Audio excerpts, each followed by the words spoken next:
안녕하세요. 2024년 간호사 국가고시 대비하여 모성 핵심 강의를 시작해 보겠습니다.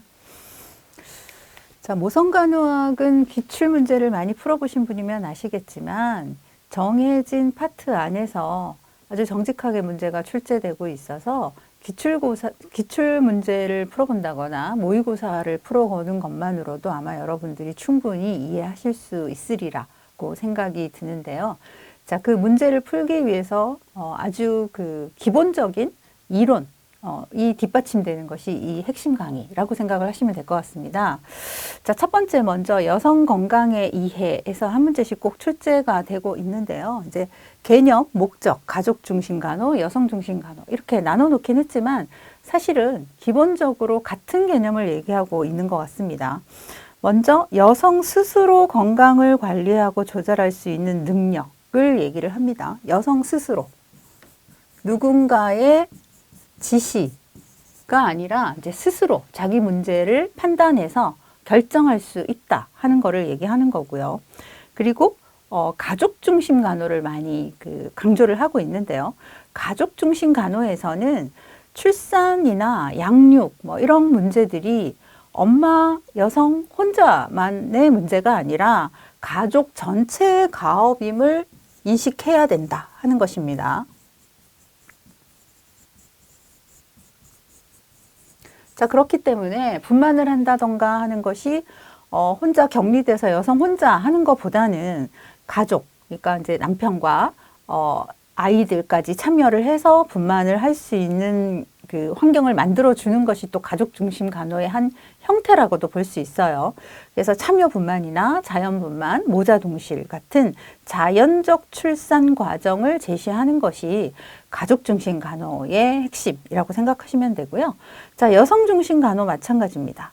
여성의 삶을 어떤 한 부분, 뭐 출산에 포커스를 맞춘다거나 하는 것이 아니라 총체적으로 고려해서 여성의 입장에서 자기 건강 문제를 스스로 해결하도록 지지해 주어서 여성이 능동적으로 스스로 조정하고 결정할 수 있는 존재다라고 얘기하는 것이 여성 중심 간호라는 것의 그 포인트라고 생각을 하시면 되겠어요. 자, 여성은 능동적 존재이고요. 스스로 자기 문제를 조정할 수 있습니다. 자, 이런 개념만 아시면 이 문제는 뭐 틀릴 일이 없으시리라고 생각합니다. 자, 그 다음 이제 성건강간호라고 해서 이제 피임법에 대해서 나오는데요. 자, 피임법에는 자연 피임법이 있고, 화학적 피임법, 물리적 피임법, 그리고 연구 피임법, 그리고 요즘 흔히 문제에서 많이 출제되는 것이 응급 피임법에 대해서 많이 물어보고 있습니다. 자, 자연 피임법은 월경 주기라던가 혹은 이제 요거는 날짜 계산을 하는 거죠. 자기 월경 주기를 이제 늘 있던 거를 기록을 해놨다가 내가 며칠 주기로 월경이 있기 때문에 며칠쯤에 생리가 있을 것이다 라는 거를 계산을 해서 배란기를 피해서 이제 금욕을 하는 방법이죠. 기초체온법 마찬가지로 체온을 측정을 해서 이제 배란위를 예측하는 것이고요. 자궁경관 점액을 관찰하죠. 자궁경관 점액을 관찰하는 것도 마찬가지로 배란기를 예측을 하는 겁니다. 혹은 이제 뭐 지뢰사정법 이런 것들이 자연피임법인데, 자, 뭐 약을 쓴다거나 기구를 쓰지 않기 때문에 뭐 인체에 해가 된다거나 이런 것은 없지만 아주 피임의 그 확률은 떨어지는 것이 이제 자연피임법이라고 볼 수 있고요. 자, 화학적 피임법의 가장 대표적인 것이 경구피임약이죠. 경구피임약. 자, 경구피임약은 배란을 억제하는 작용을 합니다. FSH와 LH 분비를 좀 불충분하게 하기 위해서 에스트로겐, 프로게스테론을 미리 좀 투여를 해 놓아서 배란을 억제하는 것이 이 경구피임법의 기전이라고 보시면 됩니다. 그래서 자, 이런 배란 억제 목적으로 피임의 목적으로도 사용을 하지만 월경위를 예측 가능하게 해서 운동선수나 뭐 여행이나 뭐 이럴 때 사용을 하는 경우도 있고요. 자, 반대 또 다른 경우로는 이제 월경량이 너무 많다거나 할 때 이 경구피임약을 써서 빈혈의 위험성을 좀 감소시키기도 하고 뭐 이런 목적으로 사용을 합니다. 자, 경구피임약은 모든 피임법을 통틀어서 피임의 성공률이 가장 높고요. 자, 복용하는 방법이 중요하죠. 월경 주기 첫날, 그러니까 월경이 시작하는 날부터 복용을 해서 21일간 복용을 하고 뭐 7일 휴약하고 뭐 이거를 반복하는 것이고요. 그 매일매일 일정한 시간에 먹어야지 그것을 먹지 않으면 이제 피임의 효과가 떨어진다라는 거를 뭐 알고 있어야 되고, 특히 그 경구피임약 같은 경우에는 금기증을 반드시 알고 계셔야 됩니다. 이게 이제 시험에서 많이 물어보는 내용이죠. 자, 혈전, 색전증이 있다던가, 혈관 질환이 있다던가, 간기능 장애, 유방암, 자궁암, 난소암 병력자의 경우에는 절대 드시면 안 되고, 우리 그 요약집 그 168페이지에도 있듯이 상대 금기에는 뭐 원인 불면의 자궁 출혈이 있다던가, 고혈압이 있다던가 이런 환자들은 가능하면 이 경구피임약을 드시지 않는 게 좋습니다.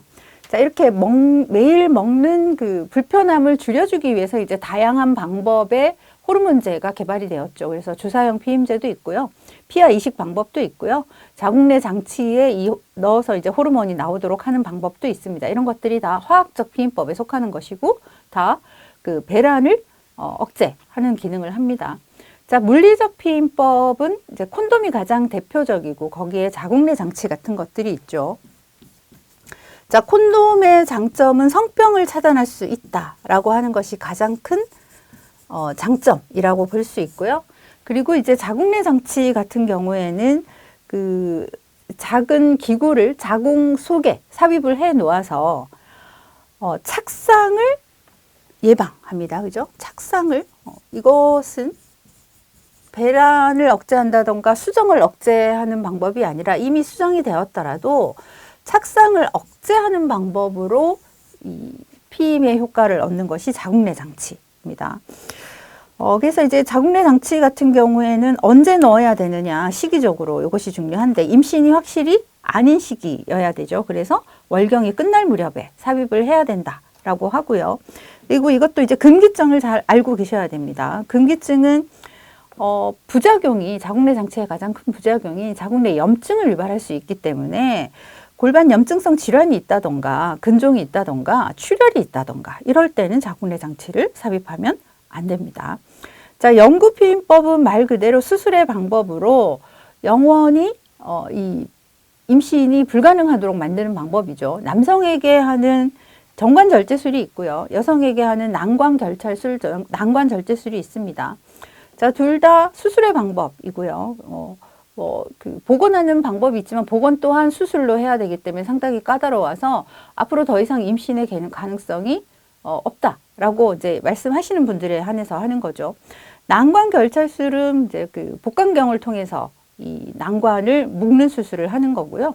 정관절제술은 이 서해부에 한 1cm 정도의 이제 그 인시전을 해서 그 안으로 집어넣어서 정관을 결찰하는 방법이죠. 근데 이제 정관절제술을 했을 때는 이제 그 여러 가지 주의사항이 있습니다.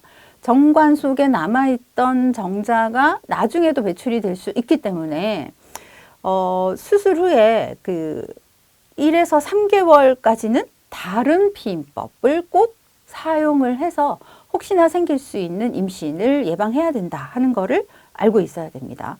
그리고 이제 마지막 응급피임법이 최근에 가장 많이 물어보는 방법인데요. 그 사고나 강간 같은 사고나 혹은 원치 않는 성행위 후에 임신을 예방하는 방법에 해당이 되죠. 가장 흔한 거는 이제 그 사후 피임약을 복용을 하는 방법입니다. 자, 사후 피임약을 복용하는 거는 시기가 중요하죠. 성교 가능한 빨리 복용하는 게 좋지만 적어도 72시간 내에 복용을 하고요. 한 알만 복용하는 방법도 있고 약에 따라서 뭐 그 12시간 간격으로 2번 복용하는 방법도 있습니다. 하지만 이제 주의사항은 이제 그 고용량의 호르몬제이기 때문에 너무 잦은 복용은 우리 호르몬계에 혼란을 줄 수 있어서 옳지 않다라는 거를 알고 있어야 되고요. 이 사후피임법은 그 자궁 내 장치와 병용으로 사용해서 이미 이제 만약에 수정이 되었다면 또 착상을 예방하는 효과까지 노릴 수도 있습니다. 그래서 응급피임법은 사후 피임약을 복용하는 방법도 있고 그거와 더불어서 이제 그 자궁내 장치를 이제 그 넣어서 착상을 예방하는 방법까지 있다 하는데 72시간 내에 복용해야 된다는 걸 여러분이 아시고 계시면 될 것 같습니다. 자, 그다음 우리 이제 생식기 건강 사정에 대해서 살펴보겠습니다. 이제 여성 건강을 얘기할 때 내부 생식기에 대해서 이제 기본적인 그 지식은 가지고 있어야 되겠죠. 자, 내부 생식기라는 거는 밖에서 보이진 않지만 몸속에 있는 것들이고 대표적으로 네 가지를 얘기하죠. 질, 자궁, 난관, 난소이고요. 자, 유방은 이제 생식기로 분류를 하기도 하지만 이제 임신, 출산과 이제 밀접하게 관련이 있기 때문에 이제 생식기를 설명할 때 같이 설명을 합니다.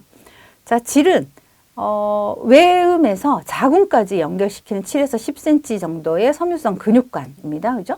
자, 질벽은 이제 추벽이라는 주름을 가진 그 조직으로 이루어져 있어서 분만할 때 이제 그 늘어났다가 분만이 끝나면 이제 줄어드는 역할을 하고요. 자, 질 점막은 그 뇌델라인 강균이 있어서 항상 산성으로 유지하고 있어서 이제 병원군의 침입을 좀 막고 있죠. 그리고 자궁은 자, 부위별 이름이 중요하죠. 가장 상부를 우리가 저부라고 하고요. 이제 임신을 하고 나서 주수가 얼마나 되었는지 우리가 예측하는 높이를 얘기할 때 자궁 저부를 얘기하기도 하고 자궁의 수축 정도를 관찰할 때도 자궁 저부에 손을 넣고 수축 정도를 관찰하기도 합니다. 체부는 자궁의 가운데 부분을 얘기하는 거고요. 자궁 체부는 가장 바깥쪽에 외막이 있고 가운데 근층이 있습니다. 그리고 안쪽에 내막이 있죠. 이 내막은 기능층과 기저층으로 분류가 되어서 자, 우리 호르몬에 의해서 월경으로 흘러내리고 다시 그 재생이 되고 하는 것이 이제 반복이 되는 것이 자궁 내막층이죠.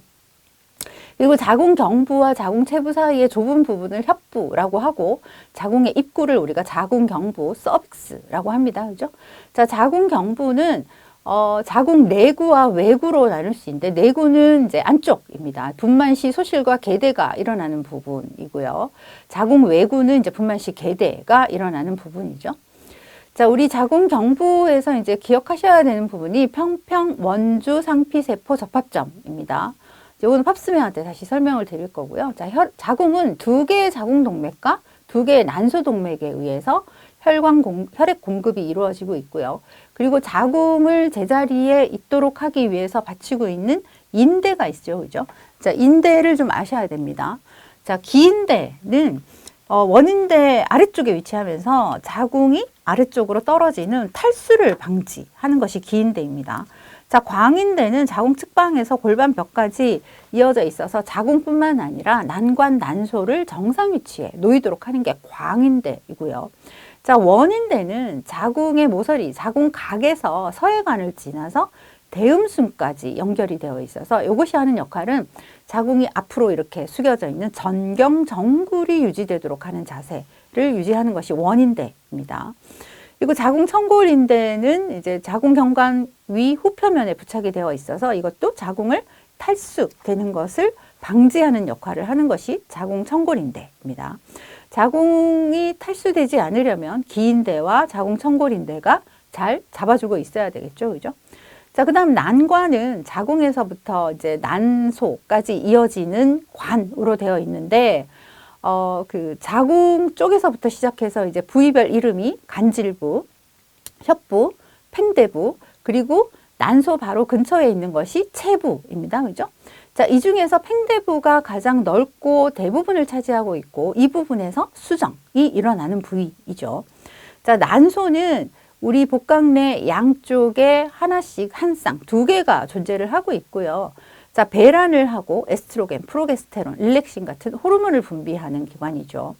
자, 유방은 유즙을 분비하는 한 쌍의 큰 분비선이고요. 이 유즙을 분비하는 데 관여하는 호르몬에는 에스트로겐, 프로게스테론, 프로락틴, 옥시토신 뭐 이런 것들이 유즙 분비에 관여를 하고 있습니다. 자, 그리고 이제 임신과 출산에는 많은 호르몬이 작용을 하게 되는데, 자, 호르몬의 기능도 여러분들이 알고 계셔야죠. 자, 난포자극 호르몬 FSH와 항체화 호르몬 LH는 내하수체 전엽에서 분비가 됩니다. 자, FSH는 원시 난포를 성숙 난포로 성숙시키는 역할을 하면서 에스트로겐을 분비하는데 자극을 주는 역할을 하죠. 그래서 이 FSH가 많이 나올 때는 이제 배란을 위한 준비를 하는 단계이기 때문에 FSH가 가장 고농도로 분비되는 곳에서는 우리가 배란기와 마찬가지로 자궁 경부에서 나오는 점액량이 많아지고 점도가 묽어지는 역할을 하게 됩니다. 자, LH. LH는 이제 그 FSH가 많이 나오는 부분에서 다시 같이 LH가 많이 나오는데요. 자, LH는 배란을 유발하는 역할을 합니다. 그리고 프로게스테론을 분비하도록 그 자극하는 역할을 하면서 임신을 지속하는데 역할을 미치는 것이 LH죠.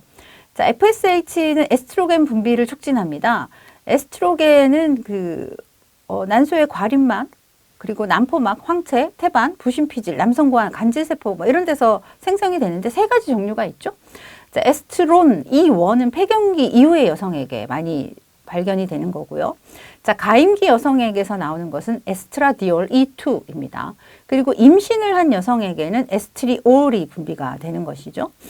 그리고 프로게스테론은 황체, 난소, 태반, 부신피질에서 생성이 되는데 자궁 내막에서 수정란 착상 준비를 하고 임신을 유지하는 역할을 하게 되죠.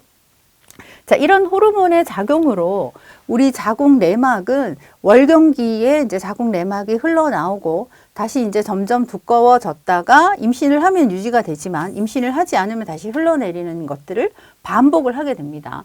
자, 요 기를 잘 기억을 하셔야 됩니다. 자, 월경혈이 흘러나오는 부분을 우리가 월경기라고 얘기를 하죠. 자, 월경기의 호르몬을 보면 에스트로겐과 프로게스테론이 둘 다 감소, 떨어져 있습니다. 그죠? 자, 그러면서 먼저 나오기 시작하는 것이 에스트로겐이죠. 요 부분이 증식기에 해당이 됩니다. 자, 증식기에는 에스트로겐 분비가 점차 증가가 돼 있고요. 프로게스테론은 분비가 시작되는 단계입니다. 자, 에스트로겐의 농도가 많이 올라가면 LH가 분비되기 시작하면서 프로게스테론이 분비가 되는데, 요런 교차 지점, 호르몬이 이런 교차되는 지점에 배란이 일어납니다. 자, 배란이 일어나고 나면 프로게스테론이 훨씬 더 많이 분비가 되면서 자궁 내막을 좀 더 비후하게 만드는 분비기에 해당이 되는 거죠. 그래서 분비기의 이 호르몬을 보면 프로게스테론 농도 증가가 가장 높고요. 에스트로겐이 이제 배란 이후에 약간 떨어졌던 것이 다시 증가되는 경향을 볼 수 있습니다. 그런 다음에 이제 월경전, 허혈기를 거쳐서 다시 월경기, 이렇게 반복이 되는 것이죠. 그래서 이 호르몬의 분비와 월경기, 증식기, 배란기, 분비기의 호르몬이 어떻게 변하는지를 여러분들이 잘 알고 계셔야 됩니다. 자, 그리고 배란 유무를 알 수 있는 징후와 검사를 알고 계셔야 돼요. 자, 배란은 사실 뭐 여러 가지 환경이나 심리적인 거에 따라서 신체적인 컨디션 변화에 따라서도 많이 바뀌기 때문에 우리가 정확하게 예측하기가 힘들죠. 하지만 임신이나 피임을 위해서도 배란은 미리 예측을 해야 되기 때문에 배란 유무를 잘 알 수 있는 징후와 검사를 잘 알고 계셔야 되는데요. 자, 첫 번째가 여성이 주관적으로 느끼는 배란통입니다. 그리고 기초 체온을 이제 늘 측정을 해 놓으면 저온에서 고온으로 옮겨가는 시기에 배란이 일어나죠. 그리고 그 저온이었다가 체온이 한 0.5에서 1도씨 정도 상승하는 시기에 이제 배란이 일어난다라는 거를 몇 달에 걸쳐서 이제 조사를 하면 알 수 있고요. 그리고 자궁 경관 점액을 봐도 알 수 있습니다. 자, 자궁 경관 점액이 약간 물처럼 묽어지면서 양이 많아지고, 물처럼 묽다고 해도 이것을 만져보면 계란 흰자처럼 미끌거리고, 손가락 사이에 놓고 늘려보았을 때 쫙쫙 10cm 이상 늘어나는 거. 자, 요거를 견사성이라고 하죠. 워터리하게 되는 걸 수양성이라고 하고요. 이제 수양성과 견사성이 가장 증가하는 시점에 배란이 일어난다. 그래서 자궁경관 점액을 봐도 알 수 있고, 그리고 슬라이드에 말려서 보면 이제 분지 혹은 양치 모양의 모양이 생기는 것을 봐도 확인할 수 있습니다. 이제 배란기가 다가왔다는 것을. 혹은 이제 호르몬 검사나 자궁 내막 생검이나 질식 초음파를 통해서 알 수 있습니다. 자, 이렇게 생식기 건강 사정을 하려면 우리가 기본적으로 환자에게 이제 그 필요한 자세를 취하고 질경을 삽입해서 관찰을 해야 되는데요. 자, 생식기 검진을 순서는 일단 복부를 먼저 관찰을 하죠. 그리고 이제 자세는 보통 스륜이, 죄송합니다. 쇠석이, 절석이를 취하게 되죠. 그죠? 자, 절석이를 취하게 한 다음에 외생식기를 이제 시진 후에 손으로 촉진을 하고요. 질경을 삽입을 하고, 검사물을 채취하고, 질경을 꺼낸 다음에 양손, 쌍합진을 하는 방법으로 이제 우리가, 생식기 검진을 하는데요. 자, 질경을 삽입할 때, 대상자는 일단 방광을 비워야 되고요. 좀 이제 그 편안하게 해줘야 되겠죠. 프라이버시도 고려해주고 심호흡을 하도록 하고요. 자, 환자 크기에 맞는 질경을 선택하고 쇠석이 혹은 절석이를 취하게 하고요. 질경을 따뜻한 물로 덮여서 사용을 하는데 윤활제는 사용하지 않습니다. 정균작용이 있어서 검사 결과에 영향을 미치기 때문이죠. 그죠?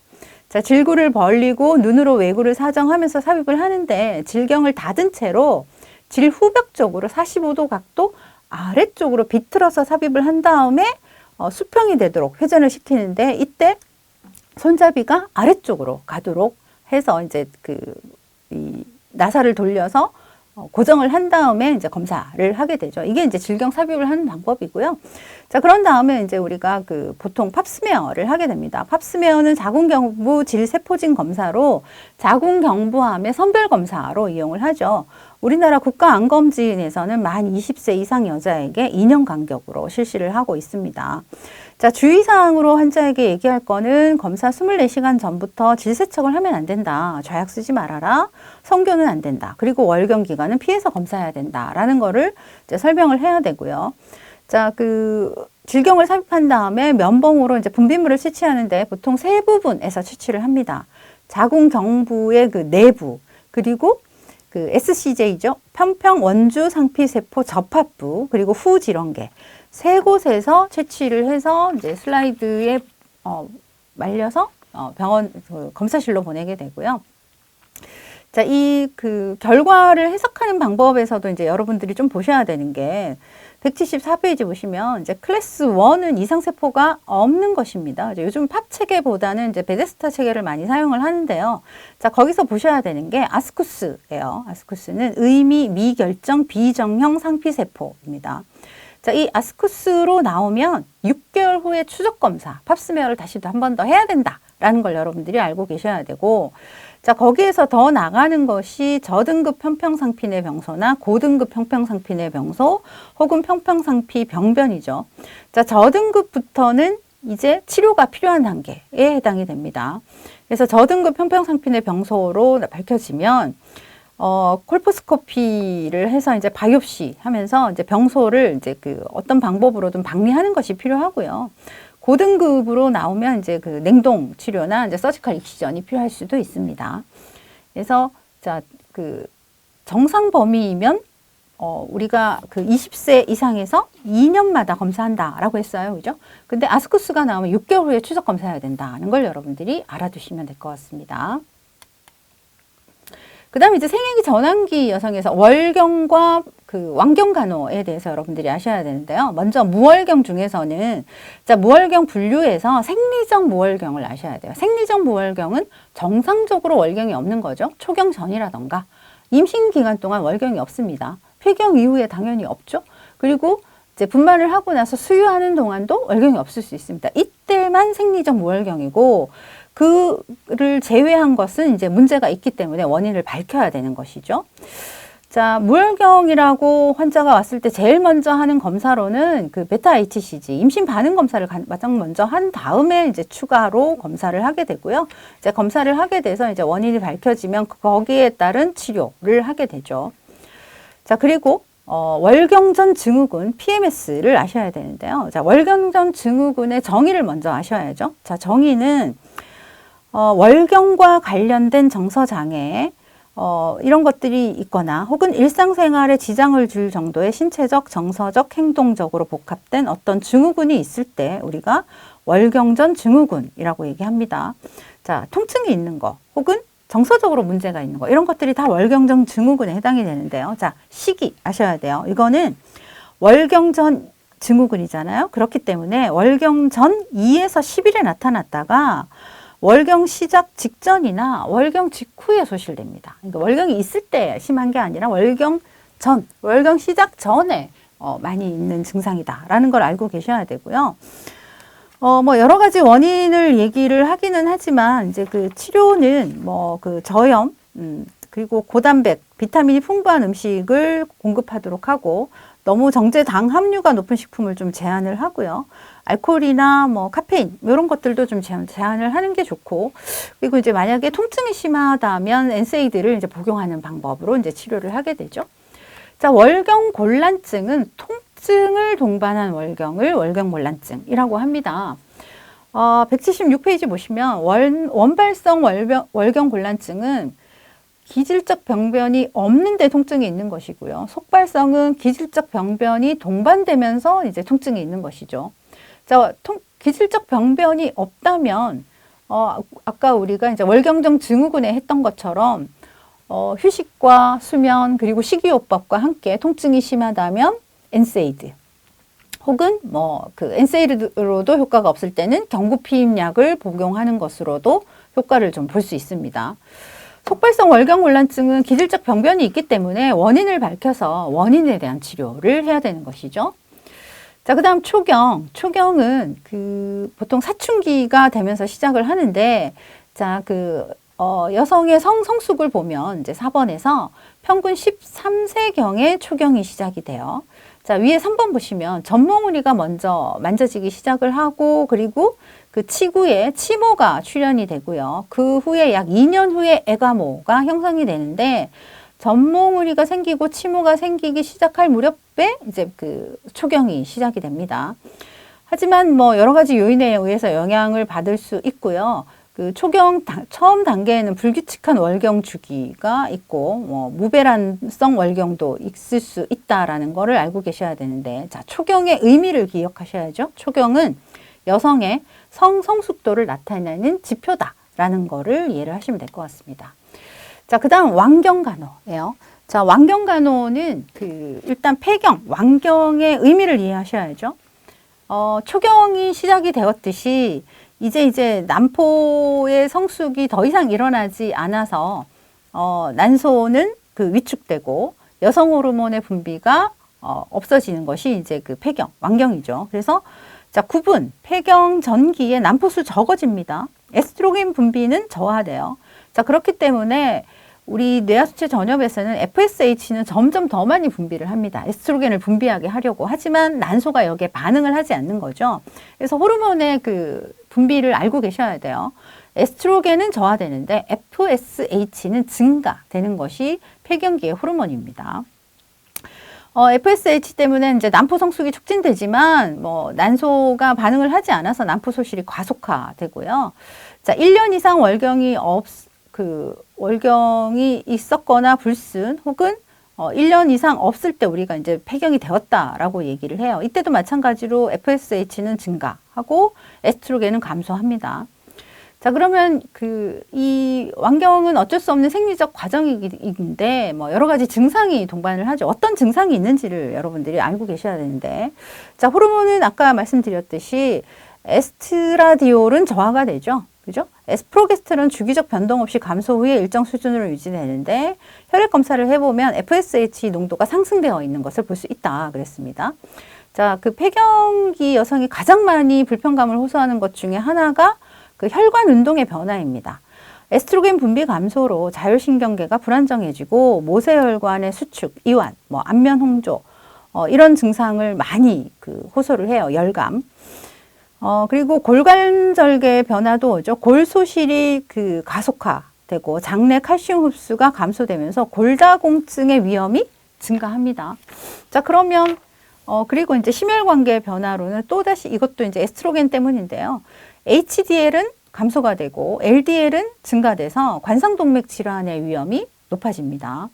그리고 질내 감염, 요로 감염의 위험도 증가하고 외음 위축이 일어나고요. 그리고 정서적으로도 굉장히 좀 집중력, 기억력이 감소되고 불면증에 시달리는 경우가 많습니다. 자, 여기에 대해서 간호중재는 일단 첫 번째는 이제 골관절개 변화 때문에 골다공증이 많이 생길 수 있으니까 이제 그 걷는 운동 많이 권장을 하고요. 심혈관계 그 질환이 생길 수 있으니까 너무 기름진 음식, 콜레스테롤이 많은 음식은 좀 제한을 해야 되겠죠, 그죠? 그리고 이제 그 호르몬 대체요법도 할 수 있지만 호르몬 대체요법 같은 경우에는 여러 가지 부작용이 있습니다. 뭐 혈전 색전증이나 질출혈이나 뭐 유방암이나 이런 그 부작용들이 있기 때문에 아주 증상이 심한 경우가 아니면 대부분은 하지 않고 주로 이제 그 식이로 그 보충을 하려고 하죠. 그것은 이제 식물성 에스트로겐이 풍부한 음식, 콩, 씨앗, 녹황색 채소에 많이 들어있다고 하죠. 대표적인 것이 콩입니다. 그죠? 네, 이런 음식들을 많이 섭취하게 하고 그 비타민, 칼슘 뭐 이런 것들을 충분히 섭취하게 하는 것이 이 폐경, 완경 여성의 간호라고 볼 수 있을 것 같아요. 그 다음에 이제 생식기 건강 문제에서 생식기 양성 종양에 대해서 한번 살펴보겠습니다. 자, 생식기에 생기는 양성 종양의 가장 대표적인 것은 자궁근종입니다. 자궁근종은 자궁의 그 평활 근육세포로부터 발생을 하는데요.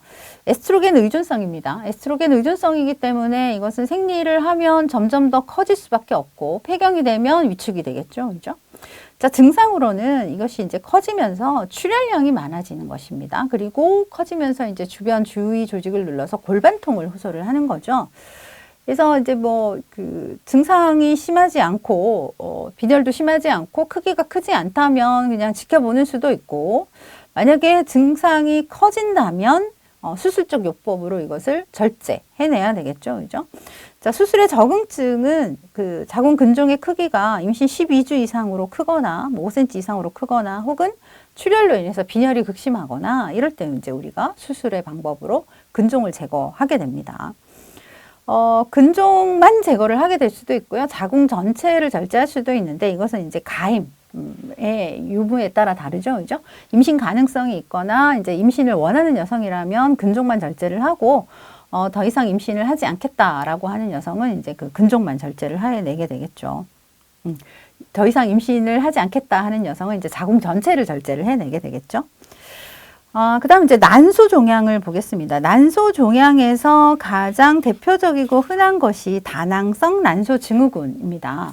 자, 다낭성 난소 증후군은 난소라고 해서 반드시 생식기에 국한된 것이 아니라, 자, 책에 있듯이 내분비 질환입니다. 그죠? 여성 난임의 가장 흔한 원인으로 작용을 하고요. 시상하부 뇌하수체 부위의 이상으로 인해서 LH 혈중 농도는 높고 FSH 농도는 낮아요. 그렇기 때문에 FSH 농도가 낮으니까 에스트로겐이 원활하게 분비가 되지 않고 난포의 성숙이 이루어지지 않는 거죠. 그래서 배란이 되지 않는 것이 가장 큰 문제입니다. 그래서 그 이번에 보시면 인슐린 저항성이어서 또 고인슐린 혈증까지 유발을 하는 것이 이 다낭성 난소 증후군이죠. 그래서 다낭성 난소 증후군의 그 3대 원인은, 3대 증상은 고안드로겐 혈증이 있고요. 만성 무배란으로 이제 그 불임을 호소를 하고요. 그리고 이제 초음파로 봤을 때 난소에 여러 개의 그 낭포가 형성이 되어 있는 것을 관찰했을 때 우리가 다낭성 난소 증후군이라고 진단을 내리게 되는 거죠. 자, 치료는 규칙적인 운동과 식이 조절로 생활 습관을 조정하고요. 보통 이제 그 비만인 경우가 또 많이 있어서 비만이면 가급적 체중을 감소시키고, 자, 경구용 피임제로 월경 주기를 조절합니다. 월경 주기를 조절해서 FSH 농도를 이제 좀 정상적으로 나오도록 해서 이제 난포의 성숙을 도와주는 거죠. 그리고 이제 필요하면 배란 유도 같은 대증 치료를 하게 될 수도 있습니다. 자, 그리고 생식기 악성 종양을 보겠습니다. 악성 종양에서 가장 대표적인 것은 이제 자궁 경부암, 자궁 내막암, 난소암, 육모 상피암인데요. 자, 그 중에서 이제 자궁 경부암 보시면, 자, 자궁 경부암은 편평 원주 상피 그 접합부 SCJ에서 가장 많이 발생을 하죠. 이 발생하는 기전을 한번 살펴보면, 그 자궁 내부는 이제 편편세포고요. 자궁 외부는 원주세포입니다. 자, 이 두 부분이 합쳐지는 부위인데 성장을 하면서 내 자궁구가 외번이 되고, 그리고 질은 산성이죠. 이 산성에 노출되면서 메타플라지아가 일어나서 변형대가 형성을 하면서 이 암으로 많이 발생을 하기도 하고요. 그리고 인유두종 바이러스, 특히 16번, 18번 같은 고위험군에 감염이 되었을 때 암이 많이 유발이 된다라고 그 연구 결과 알려져 있습니다. 그리고 자궁경부암이 많이 발생하는 그 층을 보면 조혼, 기혼, 출산력이 많거나 성교를 시작한 연령이 낮거나 그리고 다수의 성파트너가 있거나 불결한 이제 그 남성과 성관계를 많이 한 경우에 많이 발생한다 이렇게 알려져 있습니다. 모든 암이 그렇듯이 초기에는 거의 무증상이고요. 이제 심해지면 이제 그 통증과 출혈을 유발을 하는 거죠. 자, 자궁경부암의 진단 검사는 우리 자궁경부 질세포진 검사죠. 파파니콜라우 도말 검사를 하게 되고요. 성경험이 있는 만 20세 이상 모든 여성에게 2년마다 이제 국가 암검진을 해주고 있습니다. 자, 주의사항 아까 말씀드렸고요. 자, 거기에서 문제가 발생되었을 때 우리가 하는 검사 방법이 슐러 검사를 하게 됩니다. 자, 슐러 검사는 그 요오드를 칠해보는 거죠. 그죠? 정상세포는 글리코겐이 풍부해서 요오드에 의해서 염색이 돼요. 염색이 된 곳은 정상세포다. 이거를 우리가 이제 판독을 할 때 슐러 음성이다, 요오드 양성이다. 이렇게 얘기를 하는 거예요. 근데, 그, 염색이 되지 않는다. 요오드 음성이면 다시 바이옵시를 실시를 하게 되겠죠. 그 다음 콜포스코피는 질 확대경 검사입니다. 확대경. 요 이름을 잘 보시면 이제 구별하기가 쉬우실 거예요. 확대경은 말 그대로 이 배율이 높은 카메라를 이용해서 우리가 사람 눈으로 봤을 때 잘 보이지 않는 것을 이 배율이 높은 카메라로 촬영을 해서 확대를 해보면 이제 이 병변이 보일 수 있어요. 이제 그게 질 확대경 검사입니다. 그래서 이제 그냥도 사진을 찍고요. 초산이 첨가되면 비정상 세포가 이제 색깔이 변하기 때문에 초산을 칠한 다음에 다시 한 번 더 촬영을 해서 보는 방법이 질 확대경 검사입니다. 그 다음 이제 조직 검사는 말 그대로 비정상이라고 판단되는 부위를 떼어내서 펀치 바이옵시 떼어내서 자궁경부암을 확진하는 검사죠. 모든 암의 확진은 바이옵시로 암세포를 현미경으로 확인했을 때 우리가 암을 확진을 하죠. 그래서 자궁경부암도 마찬가지로 조직검사로 암세포를 확인해야 암을 확진을 할 수 있습니다. 그 다음에 이제 여러분들이 많이 알아보셔야 되는 게 이 원추 조직 절제술이에요. 코니제이션. 코니제이션은 말 그대로 자궁경부에 암 병변이 있을 때 요렇게 잘라내는 게 원추 조직 절제술인데요. 자, 요거는 뭐냐? 진단의 목적으로 잘라내서 요거를 이제 볼 수도 있겠죠, 현미경으로. 그리고 이 암세포 주변을 다 잘라내니까 치료의 목적이 동시에 이루어지는 것이 원추 조직 절제술이다라는 걸 알고 계시면 돼요. 자, 그 자궁경부암이 이제 진단이 되면 병기에 따라 달라지겠지만, 이제 초기 치료 방법을 보면, 이제 냉동 치료도 있습니다. 영하 20, 30도의 가스를 이용해서 이제 이상세포를 얼려버리는 거죠. 특징을 보시면 이 치료를 하고 나면 물 같은 대화가 몇 주간 지속이 된다 하는 거. 그리고 레이저로 이 암세포를 떼어낼 수도 있습니다. 이것도 마찬가지로 3에서 5일간 맑은 질 분비물과 점적 출혈이 있을 수 있고요. 환상 투혈요법은 레이저와 비교해서 이제 스스로 조직에 대한 진단, 그러니까 이렇게 잘라내는 거기 때문에 국소 파괴, 원추 생검, 장점을 같이 가지고 있는 것이 환상 투혈요법입니다. 원추 절제술은 코니제이션, 아까 우리 얘기했듯이 진단 치료 목적으로 동시에 이용을 하는데요. 자, 이런 초기 치료를 하고 나면 공통적으로 질 분비물이 있을 수 있다. 출혈이 좀 있을 수 있다. 그래서 이런 질 분비물이나 출혈이 있는 동안은 성교, 탐폰 같은 것들은 삼가하고요. 감염에 주의하게 되겠죠. 근데 이제 출혈이 약간 점적 출혈 정도는 괜찮지만 출혈의 양이 많거나 감염이 심해지는 증상이 있으면 반드시 병원을 방문하도록 환자에게 안내하실 수 있으면 됩니다. 그리고 이제 우리가 어떤 문제점이 있어서 그런 초기 치료를 할 수도 있지만 이제 병기가 높아지면 절제술을 해내야 되죠. 혹은 자궁 근종이어도 자궁 절제술을 할 수 있습니다. 그죠? 자, 그때 자궁 절제술을 어떻게 하느냐에 따라서 이 환자의 잔존 기능이 어떻게 되는지를 여러분들이 구별하실 수 있으셔야 되는데요. 자, 전 자궁 절제술이 있고 자, 자궁과 1측 난소난관 절제술이 있습니다. 자, 여기 뒷부분에 가면은 난소난관을 절제했다, 1측만, 혹은 양측 난소난관 절제했다, 이렇게, 그 수술명에 붙어 있으니까 여러분들이 이해하기 쉬우실 텐데, 첫 번째, 전자궁 절제술이라는 거는 말 그대로 자궁만 절제를 하는 거예요. 그죠? 자궁 전체를 절제하기 때문에, 자, 이 환자의 경우에 난소가 2개가 남아 있습니다. 그죠?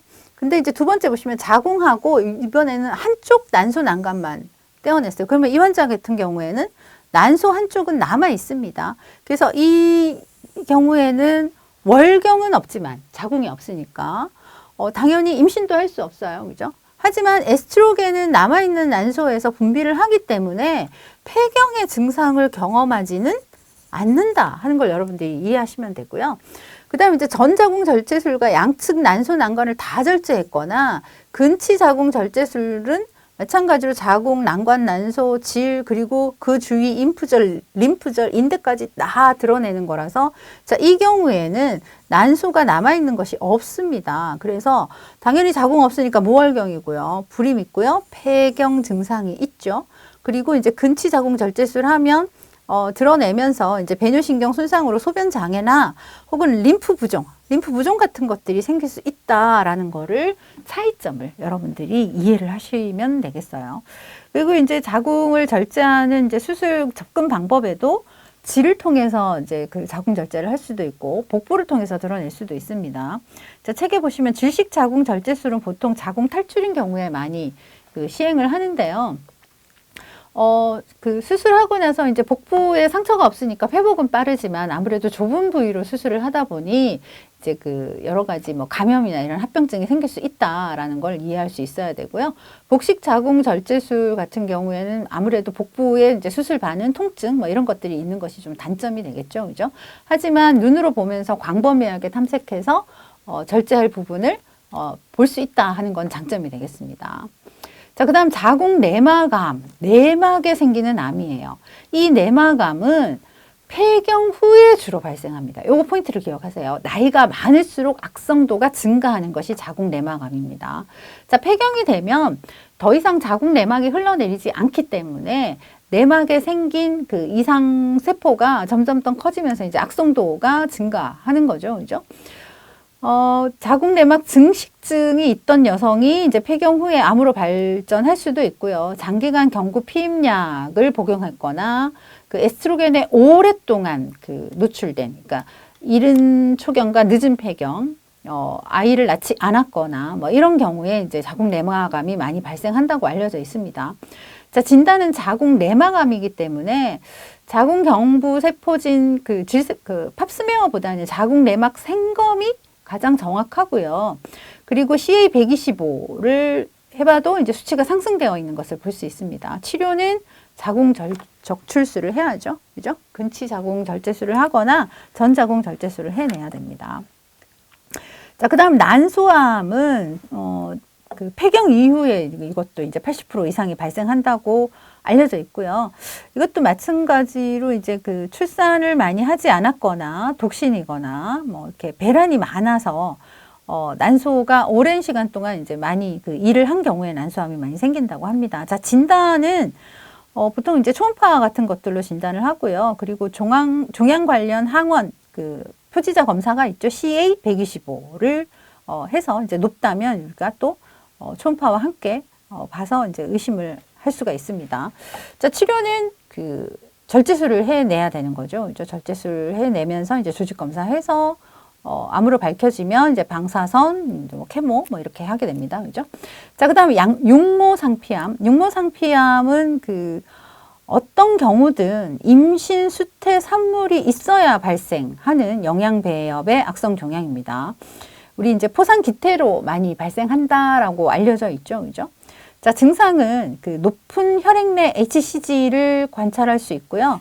이 육모상피암은 또 폐 전이가 80%나 된다고 되어 있기 때문에 자, 그러면 육모상피암이 발생 가능한 환자는 주로 이제 포상기태 후에 발생할 수 있고 증상은 HCG 이제 폐전이 발생 될 수 있으니까 자, 이 환자는 그 일단 자궁 절제술을 해내거나 혹은 이제 가임 여성 가임 기간의 여성이라면 이 자궁 내막만 소파수를 해낸 다음에 자주 체스트와 HCG 수치를 체크해 보는 것이 중요하겠죠. 여기에서 이제 그 수치가 떨어지고 하면은 뭐 케모세라피가 필요 없지만 수치가 HCG 수치가 떨어지지 않거나 하면 이제 케모세라피나 이런 것들이 필요할 수도 있습니다.